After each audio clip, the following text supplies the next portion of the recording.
Hi, hello, welcome back to MedSnaps. Our today's video is something related to studies. It's a medical chapter or medical topic, that is hexose monophosphate shunt. It's an important topic, and I think medical students will be interested in this video. Okay, we can directly move to the video now. Today we are going to discuss about hexose monophosphate shunt, or it is also known as pentose phosphate pathway, or is also known as phosphogluconate pathway. Hexose monophosphate shunt is an alternative pathway for glycolysis and TCA cycle for the oxidation of glucose. The enzymes of HMP shunt are present in cytosol. The reactions of HMP shunt are divided into two phases. The first phase is the oxidative phase and the second phase is the non-oxidative phase. Now let's discuss about the oxidative phase.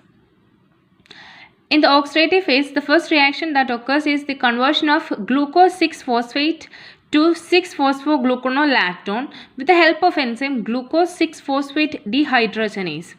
In this reaction, NADP plus is converted to NADPH and also forms H plus ions. 6-phosphogluconolactone is converted to 6-phosphogluconate with the help of enzyme gluconolactone hydrolase. In this reaction, H2O is added. The 6-phosphogluconate is then converted to ribulose 5-phosphate with the help of enzyme phosphogluconate dehydrogenase. In this reaction, NADP plus is converted to NADPH and also forms H plus. In this reaction, decarboxylation also occurs. Till the formation of ribulose 5-phosphate, it is considered as the oxidative phase. So, we completed the oxidative phase reactions. Now, let's discuss about the non-oxidative phase reaction. When the ribulose 5-phosphate undergoes epimerization reaction to form cellulose 5-phosphate, with the help of enzyme ribulose 5-phosphate epimerase. And the ribulose 5-phosphate also undergoes isomerization reaction to form ribose 5-phosphate with the help of enzyme ribose 5-phosphate ketoisomerase. This cellulose 5-phosphate, which is a 5-carbon compound, transfers its 2-carbon moiety to ribose 5-phosphate with the help of enzyme transketolase to form pseudoheptulose 7-phosphate and glyceraldehyde 3-phosphate. In this reaction, transketolase enzyme is used, and this enzyme is dependent on the TPP, that is thymine pyrophosphate. Then the pseudoheptulose, which is a 7-carbon compound, from this pseudoheptulose 7-phosphate, a 3-carbon moiety is transferred to the glyceraldehyde with the help of enzyme transaldolase, and it forms erythrose 4-phosphate and fructose 6-phosphate. The erythrose 4-phosphate here formed then combines with the cellulose 5-phosphate, or it reacts with the cellulose 5-phosphate. That is, the erythrose 4-phosphate reacts with cellulose 5-phosphate with the help of enzyme transketolase to form glyceraldehyde 3-phosphate and fructose 6-phosphate.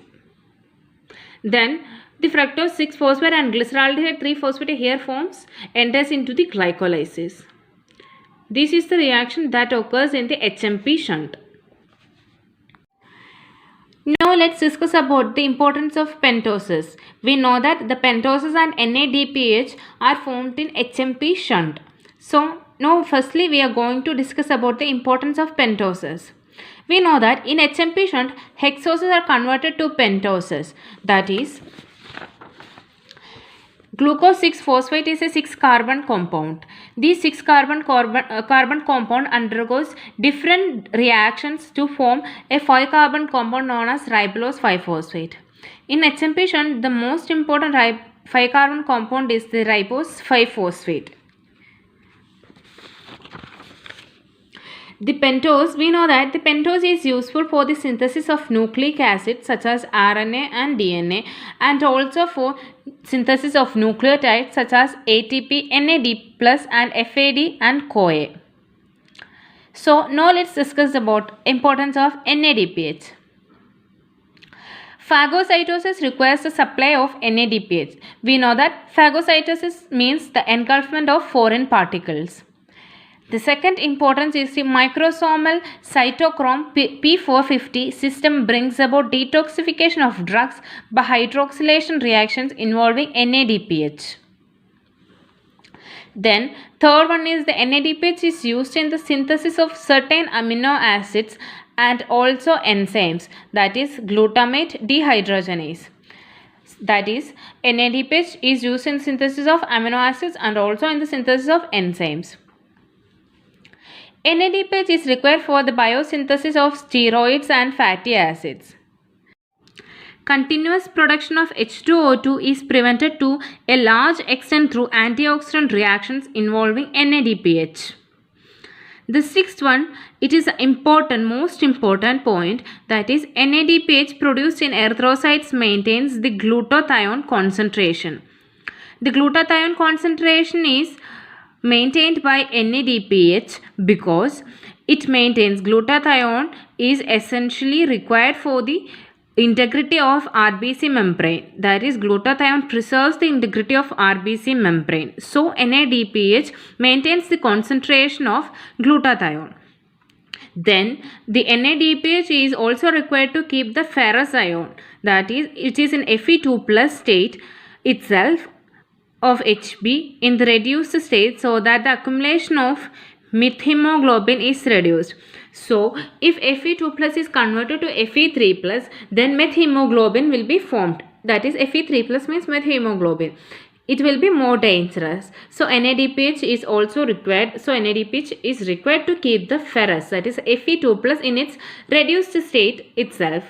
So methemoglobin is not formed. So NADPH is also required for that. In HMP shunt, two clinical states are there. That is, the first one is glucose 6-phosphate dehydrogenase deficiency. It is an inherited sex-linked trait. It is also an asymptomatic condition. But when patients are administered to oxidant drugs, they will develop hemolytic anemia. So that we can understand that the patient has glucose 6-phosphate dehydrogenase deficiency through administering oxidant drugs.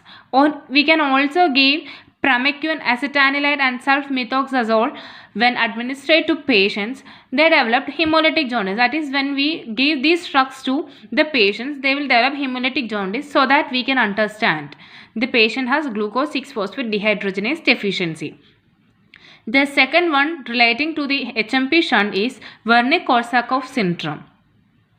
The Wernicke-Korsakoff syndrome happens when there is an alternation in trans-ketolase activity. We know that trans-ketolase is dependent on TPP.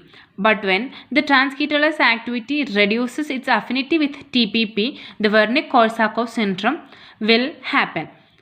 The symptoms are mental disorder, loss of memory and partial paralysis. So that's all about HMP shunt. Main important points are discussed.